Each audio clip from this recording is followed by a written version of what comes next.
And down here in the bottom left-hand corner of Cloud Kingdom, we have our red Zerg player from TSL. He's up 4-3. He's just one game away from taking his 9th Fight Club. It is HyuN. And we'll give him $4,800 for 9 weeks of StarCraft. Up here in the top right-hand corner, though, is the guy who's trying to defeat him. He's already taken 3 wins. He's trying to tie things up here. From Prime, it's our blue Terran player, Byun. All right, and I actually was telling Frank, our ops manager, we would have a sort of a problem if Byun wins. Even if Byun wins, like, who are we going to get to take out Byun? Like, we're starting to get to the top of that mountain.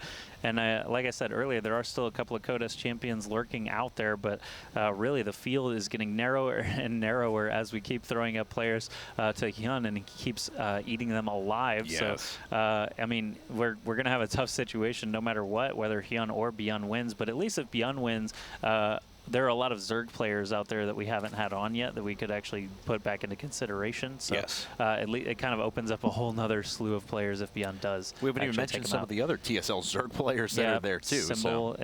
Symbol's incredibly good. Ragnarok has been getting even better. Shine is incredibly good, and that's just 3 more TSL Zergs. Not to mention all the Startail Zergs. Curious and Life have neither of them have actually played in Fight Club, so there's just plenty of them out there. Ready to go. And we haven't even started to talk about a lot of the Kespa players that have now been playing, quite a bit of StarCraft 2 as well, and are obviously very, very good. I'll be interested to see how they performed, of course, in the round of 4 GSL. So Byun, once again, this is going to be the 5th game out of 8 that he has decided to go for Command Center first. It worked for him many of the times, but it's actually failed for him twice, so he's 2-2 with it so far. HyuN, of course, had that strategy that was designed to completely set up Byun last time, so I imagine this is going to be a little bit different look from Byun this go-round. Otherwise, HyuN could lead him into that trap one more time.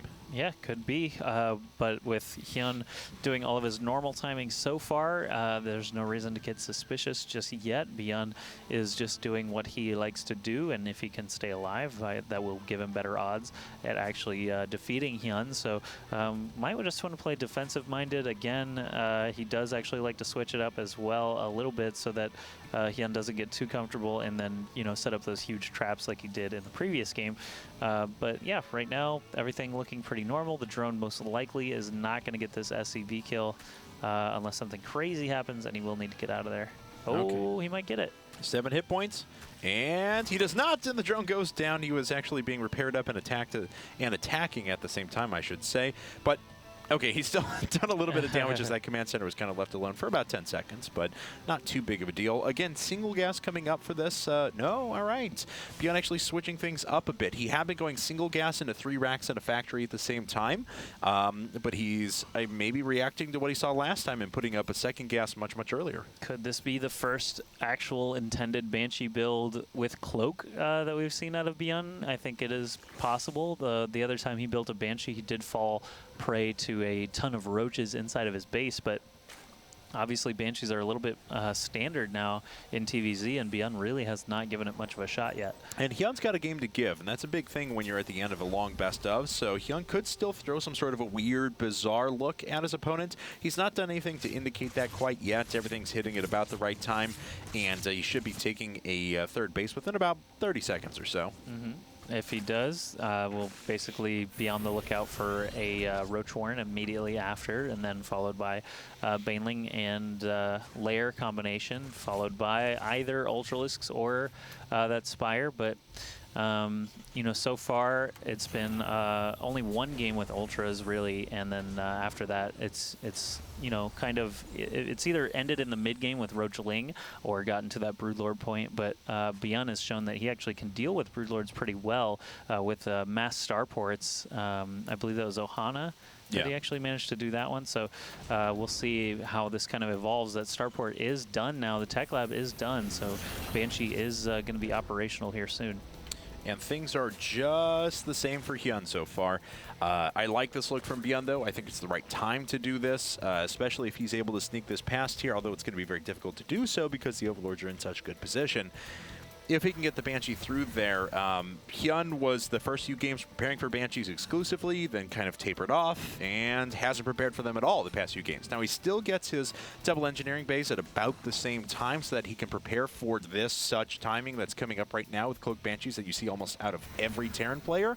But, you know, there is still the potential to catch HyuN off guard a little bit.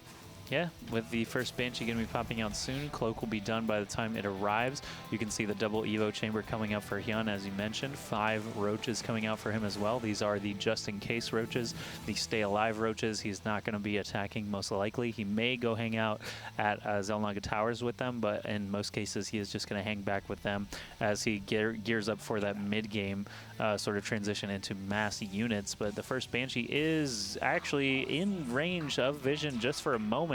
But if HyuN was not paying attention, if he was dealing with those Hellions, for example, he very likely didn't see it. So Cloak will be finishing soon. The Banshee will arrive in just a couple of moments. He's actually going to join up with his Hellions. Might actually do a joint effort there with the Hellions.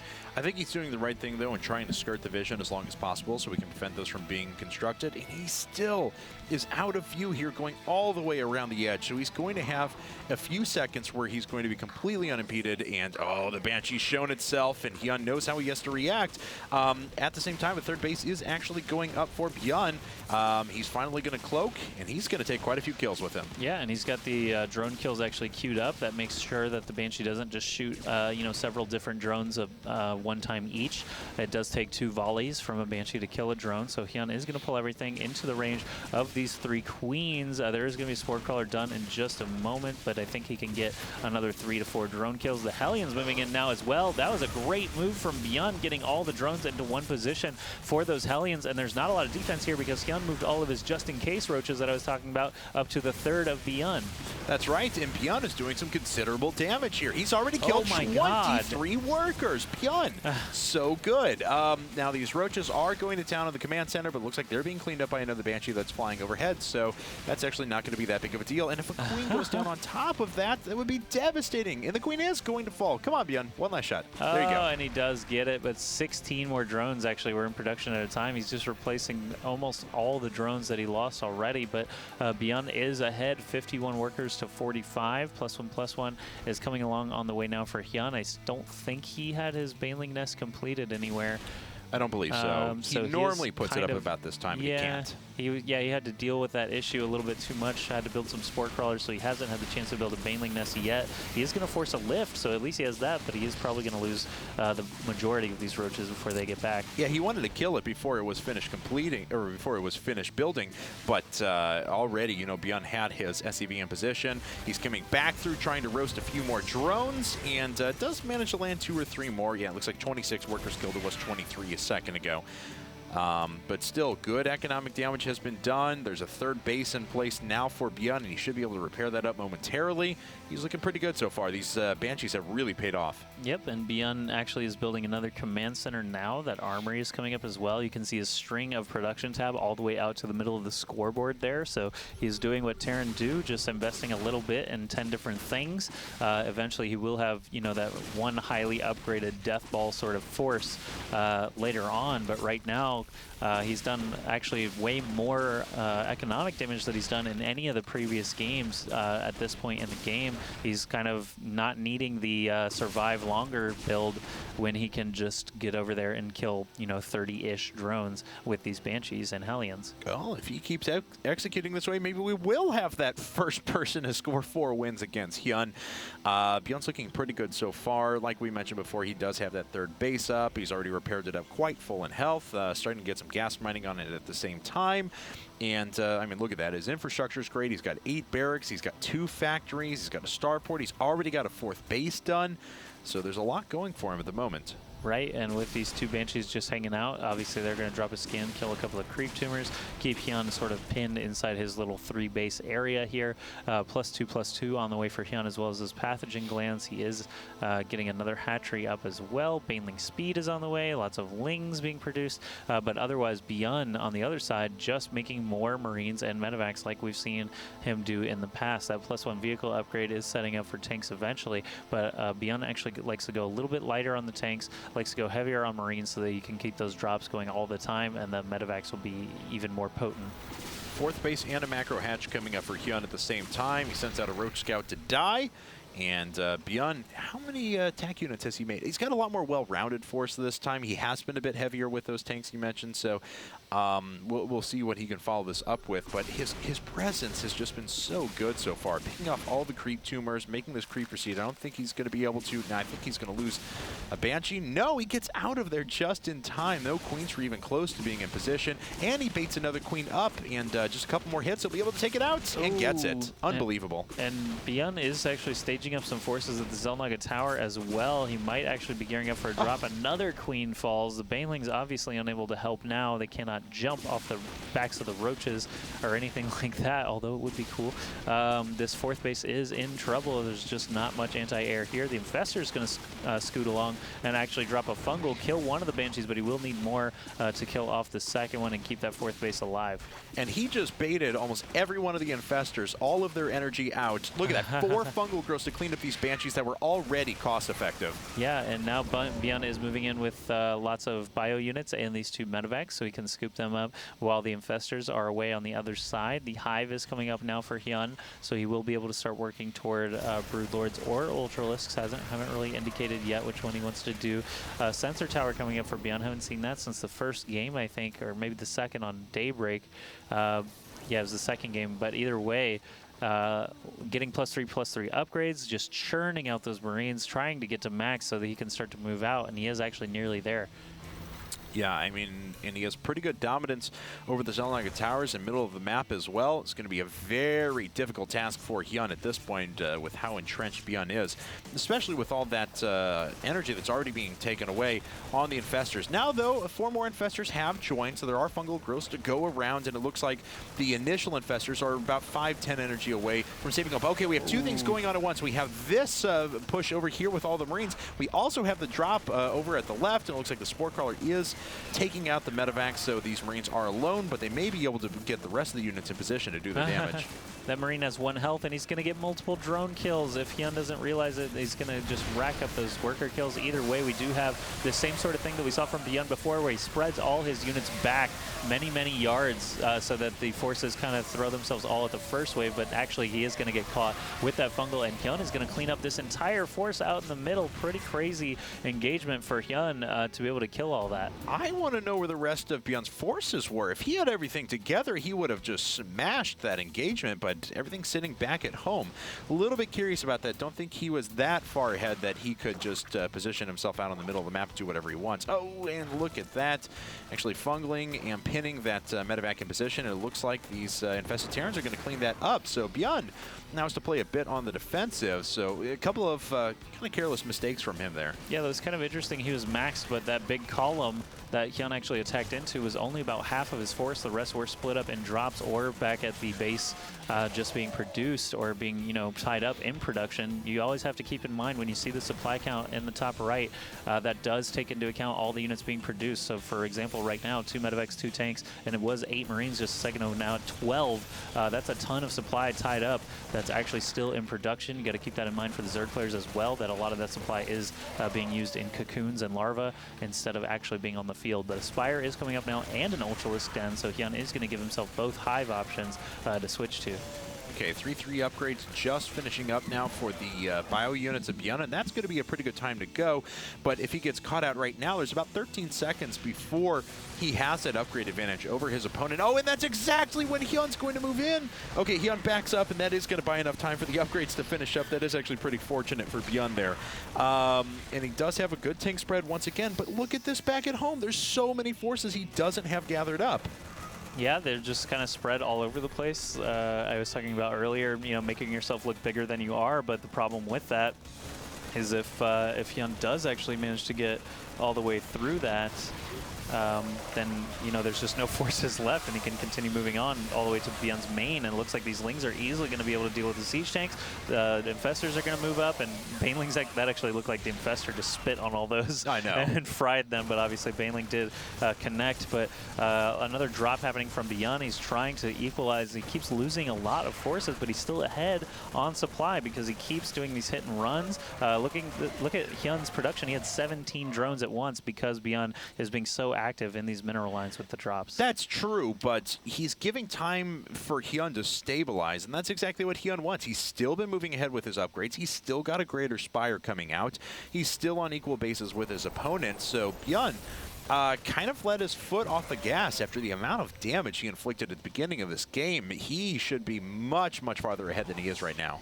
All right, so Byun actually, didn't Byun get all the kills at the beginning of the game? Oh, that's what I meant. I'm sorry. Oh, yeah. Byun, HyuN. Yeah, Byun definitely got a ton of work in with those Banshees and Hellions earlier on. So he is actually, I agree, Byun is a little bit further behind than where he should be. He actually had a supply lead not too long ago, but once HyuN found that basically half of his force rather than all of it, he took full advantage of the situation. And you can see HyuN actually fighting his way back supply-wise. Also in tech, with these 8 Corruptors coming out and the Greater Spire nearly done, he's already got his Ultra Cavern done as well, so he could actually just make a quick wave of Broodlords, and if Byun does start to build, 45 Vikings at a time or whatever it was from that other game, he can switch into Ultras and have a chance that way. Building armor and high-sec auto-tracking coming up at once now to make those planetary fortresses better. It'll make the turrets better. It'll actually make the Ravens better as well once they start dropping down anything with auto turrets. So once again, man, the support crawlers have actually done some pretty good work in cleaning up medevacs here, but finally Byun pulls those forces back, and HyuN is going to have to react to this, bringing in a lot of Zerglings. Right, and with the Marines' backs to the Roach Warren and the wall, that surface area is really low. It gives him enough time to actually get into an entrenched position. Outside of this base, the tanks do stretch back quite a ways. They are kind of, leapfrogged in. This base is actually going to go down without any contest. So that's good for Byun. TSL HyuN is going to respond now with those Broodlords that we saw earlier. That's right, and immediately Starports and Vikings are started. It's going to be nothing but anti-air for Byun from here on out. He does have a lot of resources available to him, just hasn't been able to take advantage of those quite yet. Looks like I'm not sure if a command center, no, it's about to be constructed. There are other ones available for Byun, but he's going to try and build them out right now. All right, with the Planetary Fortress coming. Oh, yeah, all these Lings getting the unsieged tanks. There are a couple still back there blasting away, but they're just not close enough to be able to deal with the Broodlings and Speedlings. Broodlords overhead, there's just not enough Vikings in the air. He's making 6 at a time now, but there's really only 2 or so flying around for the time being. Lings still taking out the siege tanks, and now I don't see any more tanks.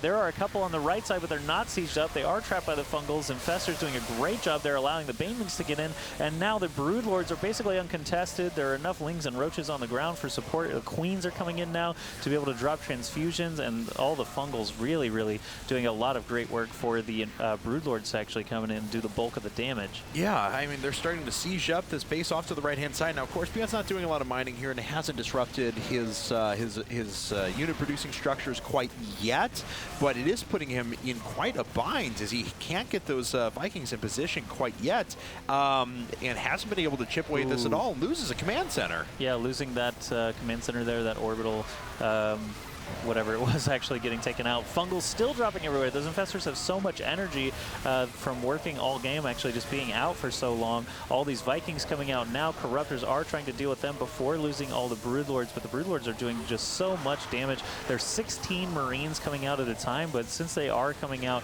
only 2 at a time, these Broodlords, Queens, and Infestors have a great opportunity to just kill them as they come out. Byun is not really going to be able to form up. It looks like he is going to drop all his Vikings on the ground now to try and keep a coherent force, but with HyuN just smashing forward, not enough anti-air. Even the Corruptors are able to deal with the Vikings coming out now. He stopped making them completely, and the Broodlords have no answer. Unbelievable. I really thought Byun was in such a good position in this game. He is going to be able to clean up all the Broodlords. He's finally got enough Vikings in the air, but that's pretty much all his army. I mean, he's got 2 tanks, he's got 12 Marines out, and that's it. Trying to produce whatever he can, certainly. The energy is pretty low on the Infestors as well, so it's not like there's a threat of fungal growth right away. But the damage that's been inflicted by HyuN has just been so great. Yeah, look at just Queens and Lings doing so much damage now to the production facilities of Byun. Even the even losing the Broodlords, he's still doing a lot of damage. The Vikings have landed now, and HyuN should actually consider what he's going to do now. Actually, I see a string of roaches. That's what it looks like coming in now. Oh, no, just more Lings. Still no roaches. He's making 7 more infestors to replace the ones that have sort of run out of energy at this point. But so many barracks are falling, factories falling. Even the starport's now starting to take damage from these Lings. He cannot produce enough bio units to be able to deal with the force that's already in his main. I had hope for you, Byun. I had hope for you. I really thought you could do it. And unfortunately, with his production camp the way it is, Byun's trying to move back and bunker up as many forces as possible. But now HyuN's established a base down the bottom right-hand corner. He could take this one any moment that he wants. He's still camping his opponent's production. All the units that are popping out are just immediately dying. I think he's got to lift off these barracks here in just a second, but hasn't done so quite yet. All right, so HyuN says, all right, I don't even want to kill these last 5 barracks. I'm going to just start working, or actually just forming up again with another large force. I can see some really slow-moving stuff down in the bottom right. Oh, it's all of his infestors, that next round of infestors that he made to go ahead and trap all the Vikings if he can catch them in a clump, or catch any of those Marines that have started to be produced. Obviously, the Lings and Queens, they are going back now to finish off those production structures, starports, and barracks. But Byun, can we just look at income, I guess? Yes. I think that would be an apt one. 44, harvesters to 63. Income on minerals is still okay, but gas income is very low. He's got 1,200 gas saved, but he's blocked on minerals and really has nowhere to make units from at this point. And this is terrible, yeah, losing the supply depot farm at the back. He'll need to produce, I don't know, 7 or 8 supply depots in a row before he'll be able to effectively produce anything. He's making a couple more right now, but his resources, his available resources, are already so low. Look at the infested Terrans popping up for HyuN. He's using all of his energy there and didn't even need to use any fungal growth. He's just going to roll up with all of his infested Terrans to pick off the last couple of structures. Right, HyuN's just too good. Look at this. I mean, just the infestors and their infested swarm eggs are enough to take out the last sort of remnants of Byun. He has a sort of new main with 4 or 5 barracks in it, but at the 60 supply cap, he's already at 74, over 60, not able to make any more fighting units, while HyuN is making a wave of 12 more infestors. Those are replenishable armies inside of those guys with the infested Terrans, and he's just going to come back with some more energy, drop a huge amount of those infested swarm eggs on that last base of Byun, and I have a feeling that's going to be it. And HyuN most likely is going to be a 9-time champion here on IPL Fight Club. Yeah, he's going to have 30 infestors. He's actually going to have 36 here in a second. He had a staggering amount of gas that was actually banked up. And Byun, again, he's trying to do whatever he can at this point. But, mining off of just a base and a half, if that. He's only got 31 workers. His opponent is maxed with just 57 workers of his own, which means that there's a huge amount of supply that's just an army. And that's so many infestors. I'm trying to think if I've seen a game that actually has more infestors than this. Yeah, 36 is quite a large number. And he's not stopping, actually. Yeah. There's 9 in the production queue right now, I believe. So just hit like a huge amount of infestors. He's just going to drop manor, infested swarm eggs all over Byun's last remaining base. That is a planetary fortress, so it is going to blast down some of them. But you can see the DPS from these guys is actually going to be pretty incredible once they're all standing, and the Marines really can't even really compete. Yeah, I mean, he actually just swarmed over the space on the left-hand side as well. I don't even know if he cares what he kills. He's kind of just throwing them out there. He's not really targeting anything down, but I think he realizes that he's won at this point. He actually does kill a planetary fortress. There is 1 orbital command, 2 orbital commands that are left remaining for Byun at the moment, but he's once again losing every single one of his production structures. Those infestors can't even find room to drop their basketballs anymore. There they just continue on. As one infestor's energy depletes, the next one is available again. I'm really surprised Byun has not left this game yet. He's got that, that timing. But maybe he thinks that if he can just power down all these infested swarm eggs, he's actually going to win. But right now, honestly, HyuN can build anything he wants and still win this game. Yeah, it looks like a few infestors are going to get popped here as they try and run away. Does he have another scan in the bag? I'm not sure. But it doesn't matter. Oh, you're surrounded. Oh, and he danced him a little bit too. Well, Byun, unfortunately, is down to just 37 supply. He's got 3 workers. He's got no mining going on. In fact, the mule takes the very last of the minerals off to the side. And I think Byun is just not leaving this game out of protest now. Oh, man. So HyuN actually manner killing Byun with Pure and Fester. He's making 11 more now. He's in no threat of losing this game. And Byun finally GG's. HyuN wins the series 5-3 over Byun Prime. That's